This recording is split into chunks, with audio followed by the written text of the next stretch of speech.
Une expérience à l'étranger, ça fait toujours rêver. Mais savais-tu que décider d'aller vivre dans un autre pays que le tien, c'est toujours un vrai challenge pour ta santé mentale? Quelles sont les difficultés auxquelles tu seras confronté si jamais tu décides d'aller vivre dans un autre pays? Pourquoi certaines personnes, suite à une expérience à l'étranger, disent avoir été transformées à jamais? Tu t'es déjà posé la question, n'est-ce pas? Ça tombe très bien car c'est le sujet d'aujourd'hui. Bonjour, bonsoir à toutes et à tous et bienvenue sur Expression des émotions, chaîne sur laquelle ta santé mentale et tes ressentis, même les plus étranges, sont la priorité. Si tu découvres cette chaîne, bienvenue à toi, je m'appelle Lily. Aujourd'hui donc, nous allons donc aborder ensemble un sujet qui va parler à beaucoup de monde. C'est tout ce qui est expérience à l'étranger, d'accord? Bon, j'aimerais l'aborder sous différents plans. Déjà, je vais commencer par... on va marcher déjà tranquillement ensemble, là. Je vais déjà commencer par t'expliquer, à partir de mon expérience, hein, d'accord? On va parler des difficultés auxquelles on va être confronté. Voilà, là, je le soleil en plein visage. Les difficultés auxquelles, les grosses difficultés auxquelles tu peux être confronté. Hein. Alors, déjà, c'est-à-dire, ça va être, je vais parler du travail, je vais te parler donc du logement et aussi du climat. Voilà, ça c'est un peu les principales choses qu'on peut retrouver. Hein. Donc moi, je suis donc française d'origine camerounaise, pour que tu comprennes un peu mieux ce que je veux dire. Pour situer les choses, je suis française d'origine camerounaise. J'ai vécu au Cameroun jusqu'à l'âge de 9-10 ans à peu près. Après, j'ai toujours vécu donc en France et depuis une dizaine d'années, donc je vis donc en Allemagne. Je suis dans la fin trentaine. Pour te donner une idée de mon âge. Donc, on va continuer. Déjà, je vais commencer par t'expliquer donc déjà les difficultés, les grosses difficultés auxquelles tu vas être confronté donc. En tout cas, partant de mon expérience. Hein. Ensuite, on verra ensemble, donc, sur le plan affectif, comment ça se passe. Hein. C'est-à-dire que sur le plan amical et amoureux, je dirais plutôt qu'on parle donc de, comment dire, d'un bilan mitigé. Voilà, d'un bilan plutôt mitigé. Et en troisième partie, je te parlerai des bonnes surprises quand même. Voilà. Le but, c'est pas de te déprimer en fait. Bon. Donc, les gens qui vont se reconnaître, ça sera surtout des gens qui sont français blancs ou pas blancs, et puis aussi les gens qui ont les mêmes origines que moi pourraient aussi se reconnaître dans ce que je dis. Alors, déjà, il faut savoir que quand j'arrive en Allemagne à l'époque, bon, je suis venue comme volontaire. Hein. C'était un programme, ce programme c'était Service volontaire européen. Et suite à ce programme-là, donc j'ai décidé de rester plus longtemps en Allemagne. Je vais voir si je peux poser le téléphone quelque part. J'ai donc décidé de rester plus longtemps en Allemagne. Donc, le problème alors, c'est que là, quand tu es donc volontaire, il faut savoir que on s'occupe de toi. En tout cas, le service volontaire européen, ça a changé de nom depuis, mais au niveau du logement, tu n'as pas besoin donc de t'inquiéter. Hein. On va s'occuper de tout. Tu arrives, le logement est prêt, tu n'as pas besoin de te demander comment je vais trouver le logement. Enfin, tout est prêt, donc tu ne te rends pas forcément compte du challenge que c'est au quotidien. Ensuite, une fois je suis restée donc, c'est là alors que la galère a commencé, surtout à Berlin. C'est-à-dire que bon, moi je vis entre Leipzig et Berlin, au nord-est de l'Allemagne. Et ce sont des villes où trouver un logement, c'est vraiment un vrai challenge. Un vrai challenge, mais franchement, chaque fois que tu vois les gens, quand vous discutez ensemble, il y a toujours au moins une personne qui est en train de chercher un logement. Ça prend beaucoup d'énergie parce que pendant ce temps, il faut travailler aussi. C'est de plus en plus compliqué d'ailleurs. Tu envoies Tu envoies donc beaucoup de demandes, beaucoup d'emails, tu fais des recherches fatigué. Et vraiment, c'est épuisant. Il y a des visites de logement. Quand tu as de la chance d'avoir une visite de logement, bon, bah, tu vas visiter. Hein. Il faut s'organiser en fonction du travail. Vraiment, c'est épuisant. Et une fois que tu as trouvé, tu crois que c'est fini. Le contrat peut durer que 1 an, 2 ans, ou si tu es en colocation, il peut se passer un truc qui fait que tu dois déménager. Hein, ou là où tu vis, ça ne te plaît pas forcément, pour X raisons, tu dois redéménager. En fait, les gens enchaînent beaucoup de déménagements. Sans parler des arnaques. Hein, on te loue un logement, plus tard tu découvres que finalement le logement est insalubre, il y a beaucoup de problèmes de champignons, enfin bref. Et il faut redéménager. Et là je te parle des gens qui n'ont pas les problèmes de papier. Parce que quand tu es française, tu viens vivre en Allemagne, ta carte d'identité suffit pour tout. Hein, pour le travail, pour chercher un logement. Donc je te parle même pas là, je te parle des gens qui n'ont même pas de problème de papier. C'est vraiment pas facile. Ça te bouffe énormément d'énergie. Et même déménager, c'est fatigant.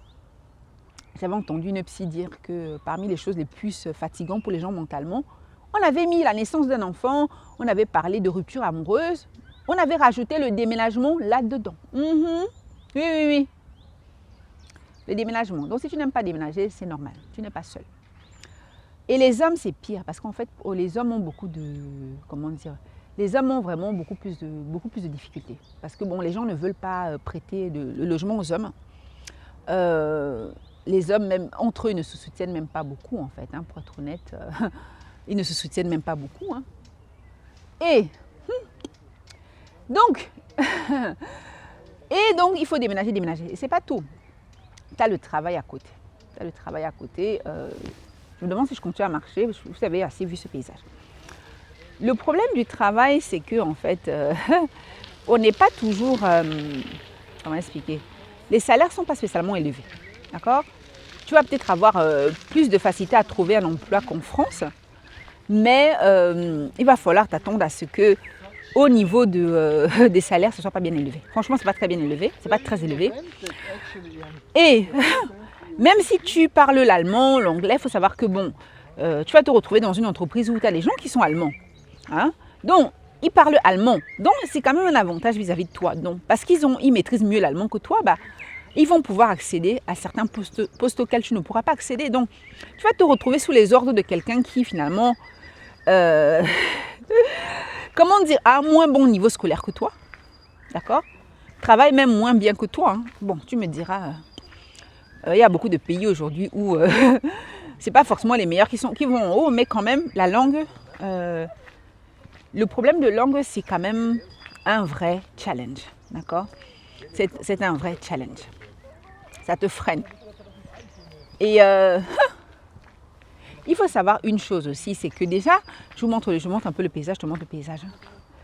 Il faut savoir une chose aussi, c'est que les salaires, ça fait que depuis janvier 2015 que les Allemands, ils ont un salaire minimum. Qui a un salaire minimum en Allemagne ? Avant, il n'y avait pas de salaire minimum. Mais bon, tu te dis, tu vas accepter le salaire parce que finalement, c'est mieux que rien. C'est mieux que de ne pas avoir de salaire. Il faut bien payer le loyer à la fin du mois. Le climat. Alors, pour moi, le climat, ça a été parce que comme j'ai vécu au nord-est de la France, on était proche de l'Allemagne. Et, comment dire, le climat en soi, ça allait. C'est vrai qu'il peut faire très chaud en été comme en hiver. Hein. Je montre un peu le paysage. Il peut faire très chaud, très froid. Mais franchement, pour moi, c'est OK. Voilà. Pour moi, c'est OK. Mais il y a les gens qui viennent des régions en France où c'est un peu plus doux. Par exemple, le sud de la France, trouvaient que parfois c'était un peu trop froid. Mais honnêtement, moi, ça allait. Ce que j'ai bien aimé d'ailleurs au nord de l'Allemagne, comparé au sud de l'Allemagne, c'est qu'en fait, les étés ne sont pas très chauds. Hein. En France, les étés peuvent être très très chauds. Hein. Très très chauds. Du coup, en France, les étés, j'avais du mal et je préférais le printemps. Mais ici, à Berlin, il n'y a vraiment pas trop d'été, hein. Ça dure quoi, peut-être 2-3 semaines, il fait vraiment bien chaud, mais sinon en général, c'est pas trop extrême. Franchement, ça va en général, quoi. Alors, à part ça, oui, mais je peux comprendre les gens pour la température, pour tout ce qui est, donc, comment ça s'appelle ? pour tout ce qui est donc climat, parce que après mes études, j'étais allée, enfin non, c'est pas après, c'était pendant mes études. J'avais fait une pause d'1 an et je suis partie vivre en Irlande pour être fille au père, donc babysitter qui vit avec la famille. Pardon, il y a un insecte qui est venu, bref. Et en fait, il se trouve que là-bas, j'avais détesté le climat océanique, détesté. Parce que les températures n'étaient pas trop extrêmes, il ne faisait pas trop chaud ni trop froid. Mais le fait que ça soit tellement mélangé dans la même journée, tu as 10 000 saisons, il fait chaud et tout à coup il fait froid. Mais surtout il pleut et d'un coup il y a beaucoup de vent et ça me fatiguait. Je sors un parapluie, mon parapluie se casse. Oh là là là, quelle horreur. Quelle horreur d'avoir le parapluie qui se cassait tout le temps comme ça. Vraiment, moi ça m'épuisait. Et combien de parapluies j'ai acheté, je ne sais même plus. Puis j'avais même pas non plus beaucoup d'argent, quoi. Donc au bout d'un moment, ça m'a saoulée, quoi. Je n'ai pas aimé du tout. Et depuis, pour parler de comment les expériences à l'étranger changent.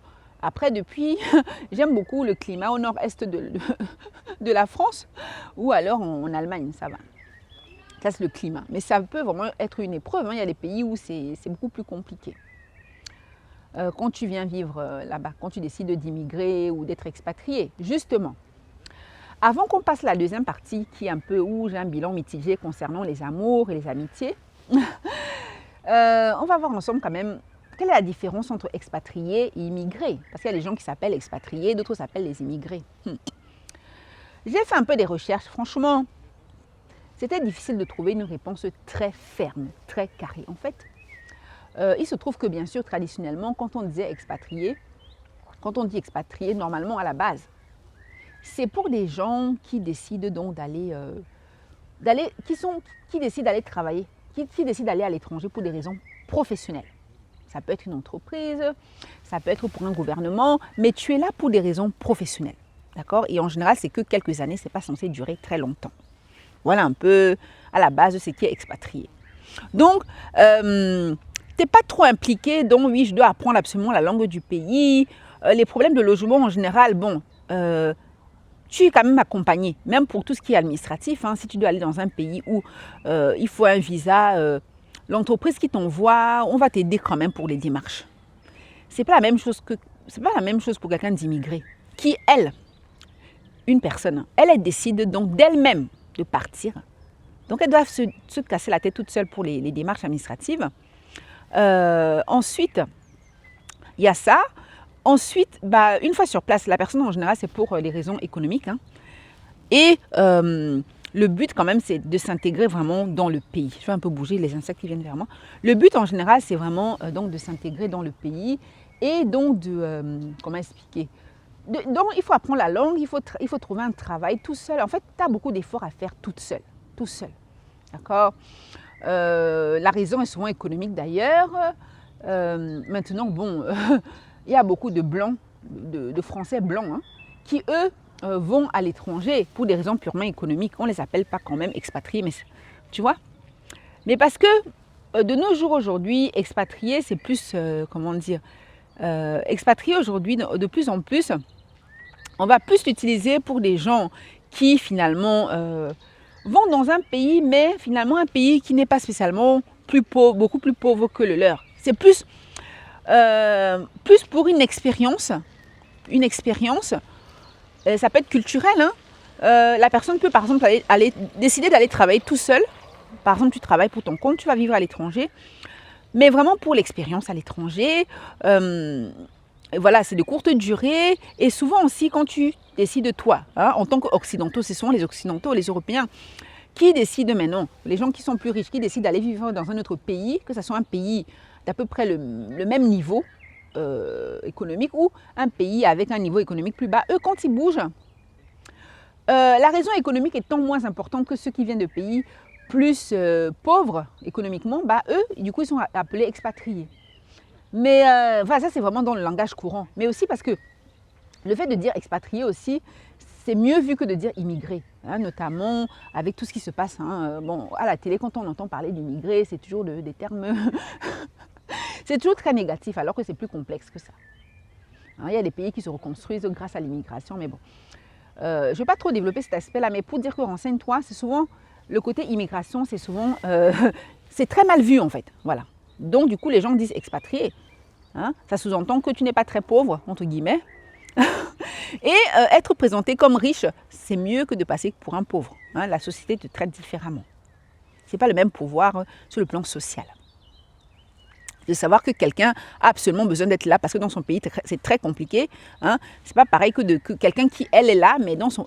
Quelqu'un qui, il est là, lui, il est là, mais dans son pays, c'est OK, quoi. C'est OK. C'est pas du tout la même chose, en fait. Hein? Ça, c'était important. Mais pourquoi je disais que la définition n'était pas très claire? Il disait que c'était pas très carré. Il disait qu'il y a des pays même où le sens immigré même et expatrié peut même un peu bouger, quoi. Mais bon, je donne un peu la définition, mais c'est important pour ce sujet. Mais ce que j'ai trouvé aussi, c'est que quand tu dis migrant, là, on englobe donc expatriés, immigrés, ils sont dedans. Parce qu'on part du principe qu'un migrant, c'est quelqu'un qui vit dans un pays qui n'est pas le sien. Voilà. Donc aujourd'hui, je parle plus de tout ce qui est migrant. Comme j'ai étudié le tourisme, j'aimerais préciser quelque chose aussi, c'est que, avant qu'on parle d'amour, c'est que le tourisme, quand tu es touriste, ça veut dire que tu es au moins 24 heures quelque part et moins d'un an quelque part. C'est ça, tout ce qui est touriste. Hein, tout ce qui est tourisme. Mais là, on ne parle pas des gens touristiques. D'accord? Des touristes. D'accord? Bon. Deuxième partie maintenant où le bilan est un peu mitigé, ce sont des relations amicales et amoureuses. On va parler de l'amour déjà. Déjà, il faut savoir que, déjà pour aborder quelqu'un déjà ici, les hommes en fait, ils ont une autre éducation qui est très appréciée hein, pour beaucoup de femmes françaises. D'autres femmes parfois s'inquiètent, qu'est-ce qui se passe, je ne plais plus. C'est quoi le truc? C'est que les hommes ne t'abordent pas comme ça dans la rue. Moi, j'ai beaucoup aimé, d'autres aussi. Surtout nous, les femmes qui avons vécu dans certaines villes comme Mulhouse. Hein. Moi, j'ai vécu en fait près de Mulhouse. Je vivais dans un petit village près de Mulhouse, mais pour mes études, j'ai dû à un moment durant mes études vivre à Mulhouse carrément. D'accord? Voilà. J'allais au lycée, je rentrais chez moi, mais pour mes études, à un moment donné, j'ai dû vivre à Mulhouse. Voilà. Mais pas pour toutes mes études. Hein. Bref. Et c'est vrai qu'on prend plus conscience de certaines choses. C'est qu'il y a beaucoup de harcèlement de rue. Vraiment, c'est quelque chose qui est très, très important, le harcèlement de rue. Les hommes sont très insistants. Quand tu fais comprendre gentiment, parce que nous, les femmes, on ne veut pas toujours vexer les hommes, tu fais comprendre gentiment que tu n'es pas intéressé. Et bah, finalement, il y a des hommes qui peuvent vraiment même t'insulter alors que tu leur as rien fait. Ouais, vraiment. On te traite de tous les noms juste parce que bah, tu n'étais pas intéressé par le jeune homme, quoi. Tu ne voulais pas plus papoter que ça. Alors, et ce n'est pas tout. Pardon, ici, du moins à Berlin, au nord-est de l'Allemagne, et même à Leipzig, les hommes ne t'abordent pas comme ça. Il y a quand même un peu une crainte de passer pour un mec qui n'est pas bien, quoi. Donc, il va faire attention. Donc, même pour s'habiller, moi, je vois même du coup... Non, ça, j'aborderai après, l'histoire de l'habillement, dans les points positifs. Il ne t'approche pas n'importe comment, il fait attention. Mais comment il t'approche alors?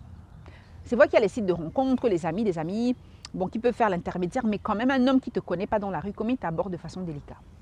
Il va faire en sorte de ne pas te mettre mal à l'aise. Ce qu'il peut faire, par exemple, ce qui m'est arrivé des fois, ça m'est arrivé comme ça, un homme qui vient, j'étais dans un centre commercial, il est arrivé, il avait un numéro de téléphone écrit sur un papier, il m'a dit, tiens, bonjour, moi je ne suis pas un mec méchant, je cherche juste des rencontres, voici mon numéro de téléphone, tu peux le photocopier. Si tu me contactes, c'est bien, c'est super, sinon, bah, dommage. Voilà, tu vois. Par exemple, après le gars, il est parti, il m'a laissé seul. Il n'a pas commencé à me suivre partout. Ou alors, quand j'étais aussi, une fois j'étais dans le train, je partais de Leipzig, j'allais à Berlin, et puis un homme qui s'est retrouvé à côté de moi. Je mangeais un truc, il se trouve que je voulais mettre le truc à la poubelle, il n'y avait pas de poubelle. Et le gars me dit, tiens, voici mon gobelet où j'ai bu dedans, mets ton truc dedans, ton déchet dedans si tu veux. Bon, du coup, il en a profité pour me demander d'où je venais et tout. Bon, on a un peu papoté. Et là, bon, pour moi, c'est juste un petit échange comme ça, mais bon. J'ai senti, d'ailleurs, comme je suis très sensible, j'ai senti qu'il voulait un peu plus poursuivre la conversation. Mais bon, moi, je n'étais pas là pour faire connaissance dans le train. À un moment donné, il me dit, quand j'ai commencé à faire comprendre gentiment que je ne voulais pas plus discuter, je voulais dormir un peu, ou répondre à mes emails, je ne sais plus. Au bout d'un moment, le gars était psy, il est psy. On a parlé de psychologie aussi un peu. Et le gars, à un moment donné, ce qu'il a fait, il m'a dit, tiens, voici mon site internet. Voici le formulaire pour me contacter. Si tu as envie de me contacter, pour qu'on aille boire un café. Bon, le gars était beaucoup plus âgé que moi, peut-être une 50aine d'années. Mais pour te dire que le gars, il ne m'a pas dit, donne-moi ton numéro, je vais te voir. Non, le gars, il m'a dit, voici mon site, tu peux me contacter. Je ne l'ai jamais contacté, ça ne m'intéressait pas. Mais vous voyez, le gars il te laisse le choix et puis il te fout la paix. Quand tu fais comprendre, te fous-moi la paix. Il y a une autre délicatesse dans la manière dont on aborde les femmes. Maintenant, si finalement le gars t'a plu, que finalement vous voyez, hein, admettons, au niveau du dating, en fait, ce qui va se passer, c'est que bon, vous allez avoir, ici en Allemagne, en tout cas, je vois, en tout cas au nord-est de l'Allemagne, hein, pas de premier bisou avant au moins 3 rendez-vous. Il n'y a pas. Il n'y a pas. Je bouge un peu le téléphone, j'espère que ça ne va pas faire de bruit bizarre au niveau du micro. Pas de premier bisou avant au moins 3 rendez-vous. C'est-à-dire que vous pouvez vous voir 1 fois, 2 fois, puis la 3e fois peut-être, il peut essayer de t'embrasser. S'il sent que c'est pas trop du près, c'est pas... s'il sent que bon, ça va quoi. Mais s'il t'approche, il sent que tu crispes un peu, il ne va pas insister en fait. La plupart du temps, hein, la plupart du temps. Voilà, ça c'est au niveau de dating, il y a beaucoup de délicatesse pour les hommes. Je rigole parce que certaines femmes se plaignaient d'un truc, c'est que trouvaient que parfois ces hommes-là, au niveau de la drague, parfois bon, bah, ça traînait un peu trop, que parfois le contact avec ces hommes-là c'était un peu compliqué, que le gars il croit, elle s'expliquait les cas où elles vont peut-être dans une fête, il y a 1, 2, 3 regards, et en France, dans certaines situations, elle aurait parlé au gars, ou le gars leur aurait parlé, mais là, mais le gars leur parle pas. Bref, il y a des femmes qui peuvent se plaindre un peu de ce côté, un peu peut-être trop délicat. Sûrement des femmes qui ont vécu dans un contexte moins, où il y avait moins de harcèlement de rue, je pense. Alors, ce dont les femmes se plaignent aussi, c'est que... Bon, par contre, là, beaucoup de femmes, même moi aussi, je trouvais ça un peu pas très cool. En fait, il y a certains hommes, pas tous, certains hommes allemands. Quand tu vas échanger avec eux, par écrit, ça va être comme si c'était ton pote, quoi. Donc, certaines femmes se plaignaient que le message n'était pas assez amoureux, que limite leur meilleur pote leur mettait des messages plus doux. Bah genre, oui, salut, on se voit quand point. Il n'y a pas de tu me manques, j'ai hâte de te voir. Vous voyez un peu les trucs comme ça. Alors, à part ça, donc, et voilà, ça c'est au niveau des amours. Quand la relation démarre aussi, par contre, là où les gens sont alors déçus, quand je disais bilan mitigé, c'est que les relations amoureuses, bon ça vous me direz dans beaucoup de grandes villes, hein, mais bon, c'est que les relations amoureuses ne durent pas vraiment très longtemps, vous voyez. Non, rien qu'à voir à l'école primaire. Quand je suis arrivée en Allemagne comme volontaire pendant 1 an dans une école primaire, la plupart des enfants dans cette école allemande avaient des parents séparés. Si tu avais encore tes 2 parents, limite, tu n'étais même pas dans la norme en fait. Tu n'étais pas dans la norme. C'est ça. C'est fou, hein. C'est fou. La plupart avaient donc des parents séparés. Ensuite, je peux aussi te dire quoi. Donc, tu as beaucoup de couples comme ça, surtout quand l'enfant arrive, très souvent il y a une séparation. Bon, tu me diras en France c'est pareil, mais dans les grandes villes, hein, comme en France, les grandes villes, tu as l'impression que les gens ont vraiment peur de tout ce qui est, dès que ça devient un peu sérieux, les gens ont comme peut-être peur. Alors certaines personnes disent que oui, parce qu'à Berlin, il y a beaucoup d'artistes, les gens sont de passage, parce que ceci, cela, bref, toi-même dis-moi ce que tu penses. Mais bon, ouais. Il y a quand même, c'est très léger. Même au niveau des amitiés. Au niveau des amitiés, la rencontre est facile. Je sais qu'au travail, par exemple, c'était quand même assez... très souvent, même dans beaucoup de travail, beaucoup de boulot que j'ai fait, après le travail, hein, bien avant la Covid en fait, c'était juste très courant d'aller boire un verre ensemble après le travail. Tu fais des rencontres, mais ça reste assez superficiel. C'est-à-dire que tu peux fréquenter quelqu'un pendant 2-3 ans, et 2-3 ans, mais tu peux fréquenter un groupe d'amis pendant 2-3 ans, mais tu peux te rendre compte d'un truc, c'est que dès que la conversation devient un peu trop, comment dire, profonde, les gens ont un peu peur des sujets trop profonds. Il faut toujours que ça soit dans les hi-hi-hi, les ha-ha-ha. Voilà. Donc c'est un peu ça qui peut être un peu problématique, je trouve.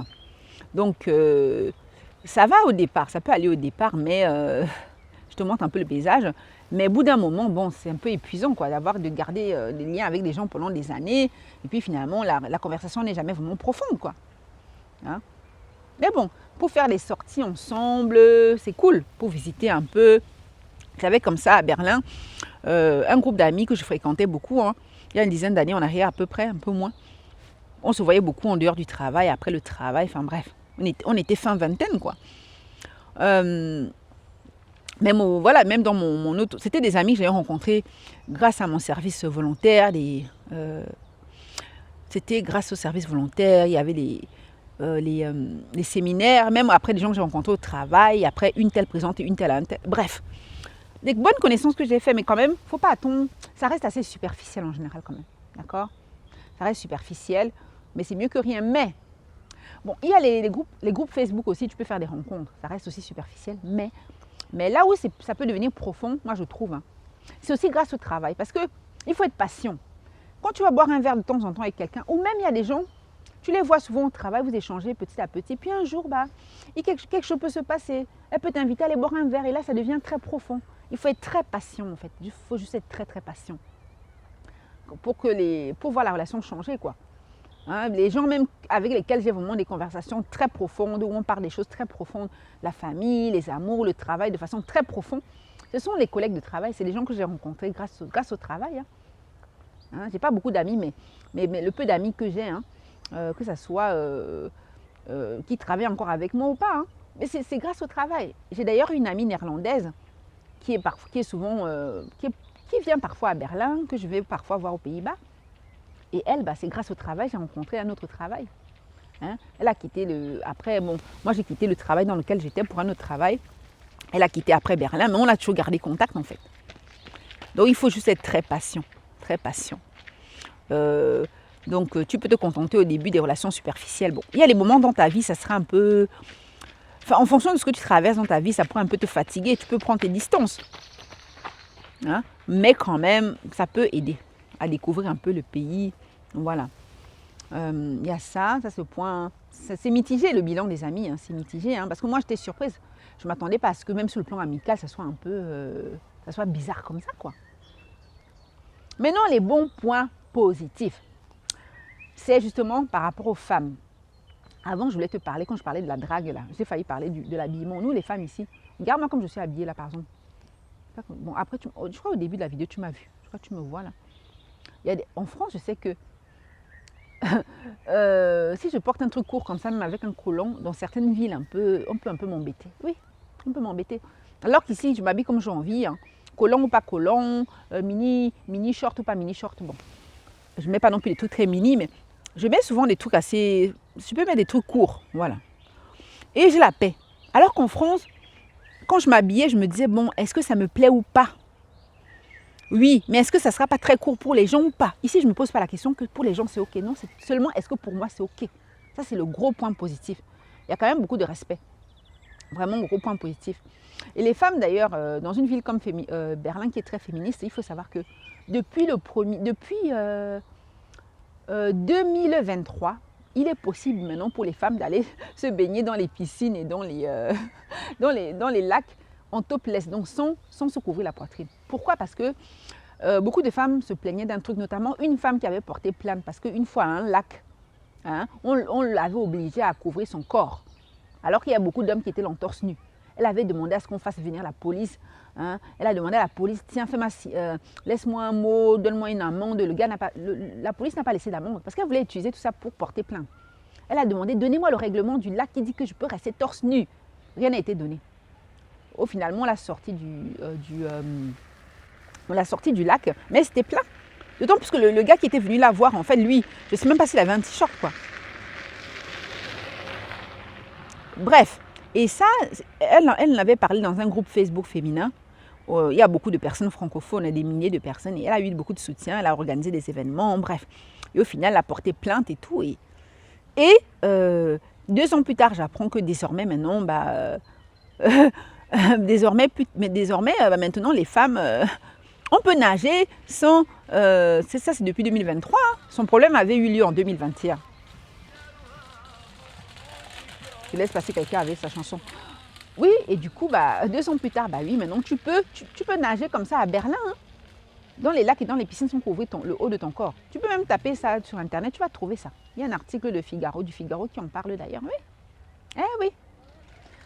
Cette liberté des femmes, j'ai beaucoup aimé.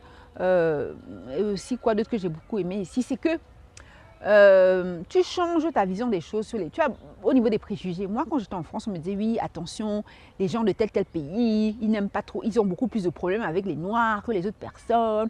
Hein, attention à tel pays. Ici, en fait, c'est une nationalité que les gens insultaient des fois, comme les pays de l'Est, par exemple. Les Italiens, ce sont mes meilleurs amis, en fait. Hein. Je m'entends super bien avec. J'ai beaucoup d'amis, les gens avec qui j'ai vraiment créé un lien profond. Parmi eux, on compte, pas que eux, mais on compte beaucoup de gens des pays de l'Est. Et l'Italie aussi. Alors que bon, moi, j'étais un peu sceptique. Je me rappelle d'ailleurs quand j'étais arrivée dans mon entreprise actuelle, on m'avait fait une formation, j'avais des gens du pays de l'Est qui étaient dans mon groupe de formation, j'étais un peu méfiante. Et ces gens-là ont fait beaucoup d'efforts pour tisser un lien avec moi. Donc des fois, on nous monte la tête contre les cultures, tu te dis, bon, il faut faire attention, alors que c'est des gens qui ne te veulent pas de mal, en fait. Donc ça te permet, quand tu bouges, tu vas à l'étranger, les gens même s'ils étaient fermés d'esprit dans leur pays, bah, ils viennent à l'étranger, ils ont aussi un autre contact avec les étrangers, en fait. Tu vois? Tu découvres autre chose, les gens te montrent autre chose. Voilà un peu ce que je peux déjà dire en troisième partie, hein, comme bon point. Maintenant, à toi de voir une fois que tu es à l'étranger si tu restes ou pas. Il y a des gens, bon, ils en ont tellement marre, il y a des choses qu'ils ne supportent plus, ça peut être un détail. Hein. Le pays leur manque, leur pays leur manque, la nourriture, bon, on veut rentrer. Mais quand tu rentres, il faut te réadapter au pays, c'est pas facile, hein, parce qu'il y a une nouvelle mentalité que tu as maintenant toi aussi. De tout reste, parce que bon, les difficultés, ça va quoi. Hein, comme on dit, l'herbe n'est pas plus verte ailleurs quoi. Et je sais que la diaspora africaine, elle, quand elle rentre, elle est quand même confrontée à plus de problèmes parce que la diaspora n'est pas toujours bien vue dans beaucoup de pays d'Afrique noire. Et il y a aussi le fait de différences économiques. On peut penser parfois que tu es beaucoup plus riche, on te met en difficulté. Tu veux te lancer dans un projet, on te demande de payer plus que tout le monde. Enfin bref, il y a beaucoup d'arnaques. Voilà, quand la diaspora rentre en Afrique, ça c'est un autre sujet. Hein. Mais selon le pays d'où tu viens, selon le pays dans lequel tu as été, il y aura tel challenge quoi. Il y aura tel challenge. Alors, bon, moi, bon, comme j'ai dit, je suis restée. Après, pour ceux qui décident de venir, ça se prépare. Hein. On ne vient pas comme ça dans un pays sans préparation. C'est important la langue, vraiment la langue. C'est super important, d'accord. Moi, je sais que bon, moi, ça a été préparé pendant des années. Rien que par mon parcours scolaire, j'ai fait un BTS tourisme, j'ai fait des études de langue étrangère appliquées. Et depuis l'adolescence, je savais qu'après l'Irlande, je voulais vivre en Allemagne. Et comme je vivais au nord-est de la France, on avait beaucoup d'échanges, déjà sur le plan scolaire. On venait souvent en Allemagne pour un après-midi, une journée ou une semaine. On a eu quelques petits échanges avec l'Allemagne. Donc moi, je t'ai déjà préparé mentalement. Donc, certains ont pu sentir un choc culturel. Mais moi, l'Alsace, le nord-est de l'Alsace, le nord-est de la France, non l'Alsace, pour moi, je n'ai pas vu de différence culturelle avec l'Allemagne. D'autant plus qu'on allait même souvent en Allemagne, au sud de l'Allemagne, la région, le Baden-Württemberg. Mais bon, moi, je n'ai pas vraiment eu de choc culturel. Les gens vont dire parfois, oui, les gens veulent rentrer, oui, ici, les gens ne sourient pas assez, ils sont très froids, distants. Bon, moi, non. En Alsace, qui est très différent, l'Alsace qui est très différente des autres régions françaises, les gens ne sont pas non plus tout le temps là en train de sourire, ça ne veut pas dire qu'ils sont méchants, en fait. C'est que pour certaines personnes, voilà, il faut un peu être distant au départ. Donc, ça, c'est à toi de voir. Voilà, je t'ai dit un peu l'essentiel. Hein. Je t'ai dit un peu l'essentiel. Dis-moi donc si tu t'es reconnu dans ce que j'ai dit. Voilà. Voilà. En fait, tout ce que j'ai dit, quoi. Est-ce que tu te reconnais par rapport à, je voulais dire, aux difficultés, par rapport aux avantages? Dans quel pays, en fait, tu me suis aussi? Est-ce que toi aussi, tu es expatrié, immigré? Bref. J'attends ton point de vue en tant que migrant. Merci beaucoup à toi d'être là. N'oublie pas de liker si tu aimes ce genre de vidéo. Et à très vite!